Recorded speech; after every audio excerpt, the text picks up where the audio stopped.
మొన్ననే మొన్న పోయిన నెల 14వ తారీఖు మా దోల్తారు శేఖన్న గారి మీద దాడి టీడీపీ నాయకులు దాడి చేసింటే ఆ దాడిలో గాయపడిన దానికి ఈరోజు మన జగనన్న మా కార్యకర్తలకి ఏదొచ్చినా ఆదుకుంటాననే విధంగా ఈరోజు జగనన్న పార్టీ ఆఫీస్ నుంచి 50,000 రూపాయల చెక్కు పంపించడం జరిగింది.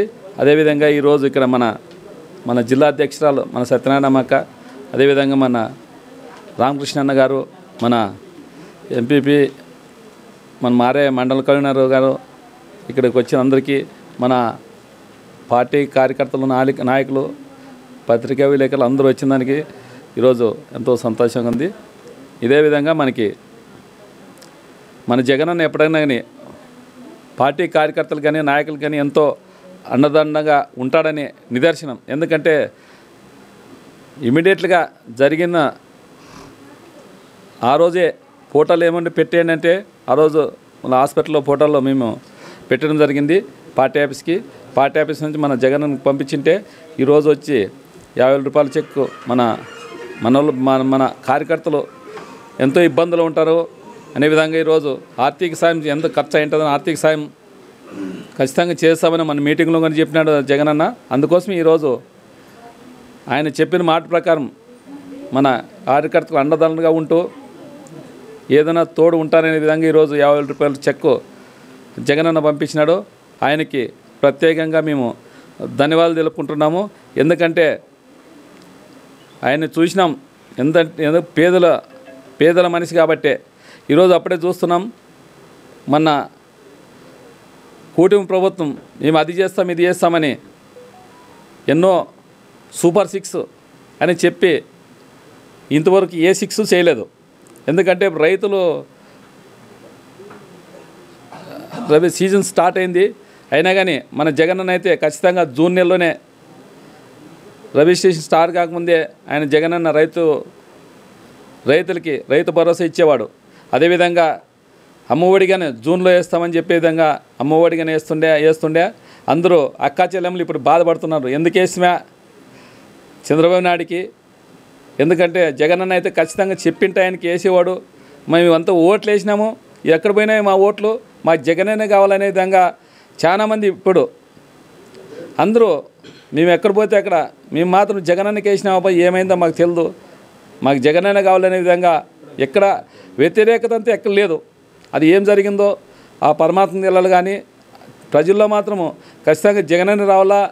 నేను కానీ దాదాపుగా 4 నెలలు ప్రజల్లోనే ఉండి క్యాన్వాసింగ్ తిరిగాము కానీ కదా, అయినా కానీ ఎక్కడ కానీ ప్రజల్లో వ్యతిరేకత అనేది టీడీపీకి ఓటేసామనే మానవుడు ఒక్కరు లేరు. అది ఏం మోసం జరిగిందో ఏం చేసిందో అది మాకు తెలియదు. కానీ ఖచ్చితంగా ఈ కూటమికి ఎందుకు వచ్చి ఏమన్నా అదే మనకి చూస్తున్నాం ఏం జరగలేదు అనేక నిదర్శనం. హిందూపురంలోన 18వ వార్డు కౌన్సిలర్ ఉండే వార్డు అది. ఆ వార్డులోనే 1830 ఓట్లుంటే దాంట్లో ఒక్క ఓటే వాడిందట. కౌన్సిలర్లు వాళ్ళ ఫ్యామిలీ అని వేస్తారు కదా, కనీసం 10 మంది ఫ్యామిలీలు ఉండరా. మనం అనుకునే ఏదంటే నిదర్శనం అదే. ఒక్క ఓటు పడిందంటే లెక్కేసుకోండి. ఎందుకంటే కనీసం ఒక 50 ఓట్లన్నా పడాలి కదా, వాళ్ళ ఫ్యామిలీ ఉండరా కౌన్సిలర్ ఫ్యామిలీ. ఇదే నిదర్శనం. మనం ఏం దాంట్లో వచ్చి మనకేం ప్రూఫ్లు లేవు, ఏం లేవు కాబట్టి మనం దానికి మనకు ఏం చేయలేము, అది దేవుడు చూసుకుంటాడు. ఎందుకంటే జగనన్న పరిపాలన బాగుందనే జనాలు మాత్రం చాలామంది అందరూ ఏకదాటిగా ఓట్లు వేసినారు. ఓట్లు వేసినా కానీ అది ఏం జరిగిందో మనం బయటకు చెప్పకూడదు. అదే విధంగా అంతే మనం ప్రజా తీర్పును గౌరవించాలా. ఎందుకంటే మామూలు ప్రభుత్వాలు ఉంటాయి పోతే ఇప్పుడు ఇదే ఫైనల్ కాదు. ఇప్పుడు టీడీపీ నాయకులు ప్రజలు తీర్పు ఇచ్చినారు, ఆ తీర్పు తీసుకొని ఏమైనా ఉంటే డెవలప్మెంట్ చేయాల.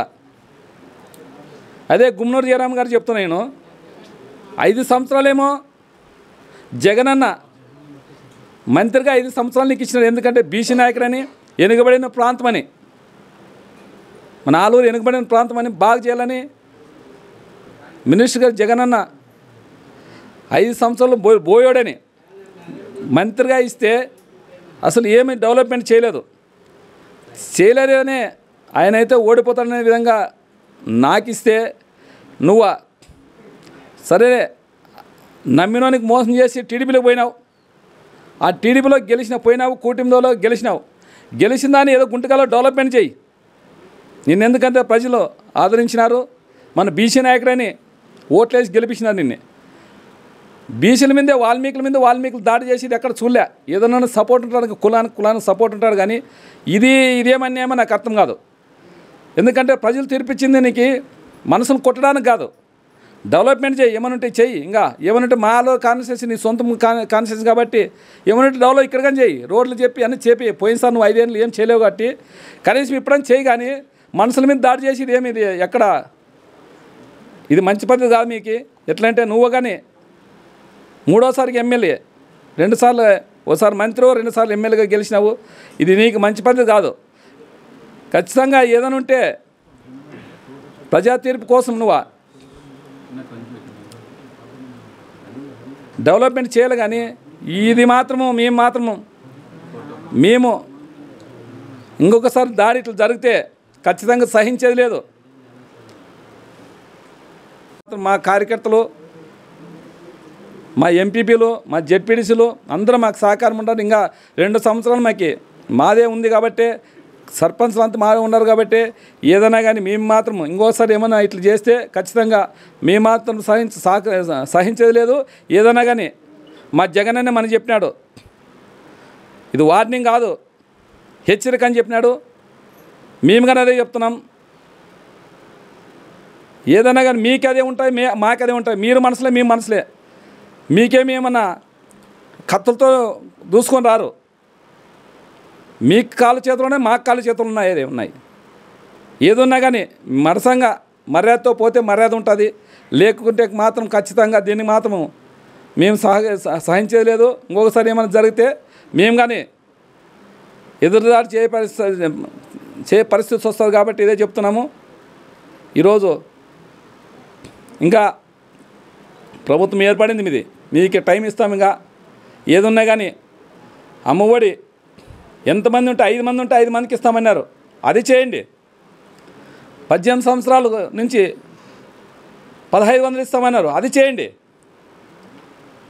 20 లక్షల ఉద్యోగాలు ఇస్తామన్నారు, అది చేయండి. ఫ్రీ బస్ అన్నారు, అది చేయండి, వద్దనే లేదు.